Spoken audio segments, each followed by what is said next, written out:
Hello guys, আসসালামু আলাইকুম। তো হঠাৎ করে আজকে আমাদের রায়ের বাজার বুদ্ধিজীবী যাওয়ার ইচ্ছে হলো। তো আমরা মোহাম্মদপুরের সেই আঁকাবাঁকা ময়লাযুক্ত খালের পাশ দিয়ে চললাম এবং এইদিকে 5 মিনিট বৃষ্টি হলে রাস্তা একদম তলিয়ে যায়। এসব কাদোযুক্ত ময়লা স্থান পার হয়ে আমরা মেন রাস্তার দিকে চলে এলাম এবং শনিবারও রাস্তার প্রচুর পরিমাণে জ্যাম ছিল। তো 3 রাস্তার মোড় হয়ে আমরা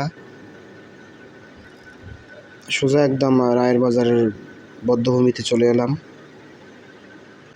আগে যে এখানের একটা সুন্দর পরিবেশ বিরাজ করত, কিন্তু এখন সেই বিষয়টা বা পরিবেশ বা লোকজন এটা এখন আর দেখা যায় না। তার পরিবেশটা এখন টোটালি নোংরা অবস্থায় চলে গেছে। হ্যাঁ, চতুর্দিকে আমরা ঘোরাঘুরি করলাম এবং এখানকার যে জল আছে, তো পানিটা পরিষ্কার, অনেক পরিষ্কার এবং অনেক ছোট বাচ্চারা এখানে গোসল করতেছে।